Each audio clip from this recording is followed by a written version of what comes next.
Hey guys, my name is Sasha and today we're going to talk about civil partnerships and marriages. What's the difference and which one is the right for you? This question wasn't really relevant to me until I've dated my boyfriend for quite some time. And so I started thinking, should we get married? Should we enter the civil partnership? Should he first learn to close the zipper on his pants? Literally happened today.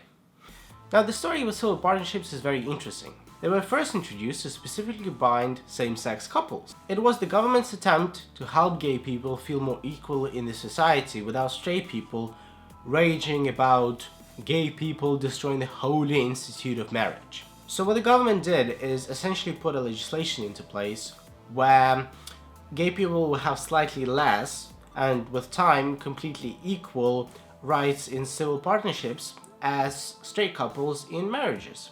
What it allowed gay people to have are things like equal legal and financial rights, same tax breaks as married people get, state benefits in property and pension rights in case of separation. In the United States, the first state to implement civil partnerships in 1997 was actually the state of Hawaii. And in 2004, civil partnerships became legal in the UK as well.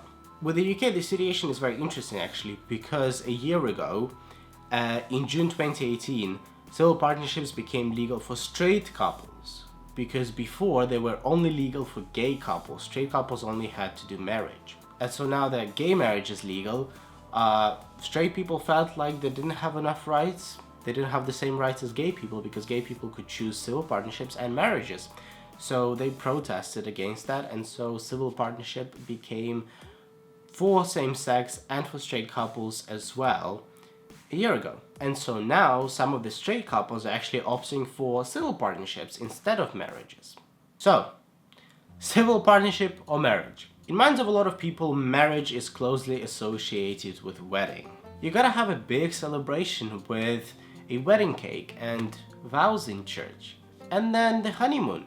You go away for a trip to Europe or Asia or an exotic island. With civil partnerships, it's a lot more simple. There is no religion involved in it. It's just a legal document that binds two people legally and gives them the same rights and responsibilities that married couples have. And although it's definitely a thing to celebrate, there is no need to throw tens of thousands of dollars on wedding, on church ceremony, on honeymoon trips. And so quite a few young couples who don't have enough money for things like wedding and honeymoon trips would usually get into a civil partnership because they still want to be legally recognized as a union, and they would later then transform that civil partnership into marriage, which both straight and gay couples can do.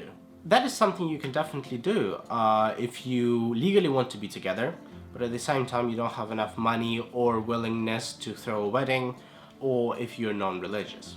I think to conclude, 99% of the time in the UK and in the US, and I do want to emphasize this because laws do differ in different countries, but in the UK and US, you're essentially going to end up with the same thing.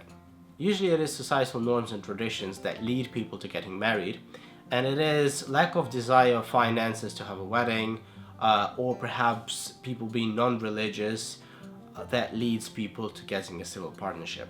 So that's it. Now the choice is up to you to make. I hope this video was useful. If it was, definitely give it a like. It motivates me to do more videos like that. Subscribe to the channel because I make weekly videos every single weekend around the surrounding LGBT topics.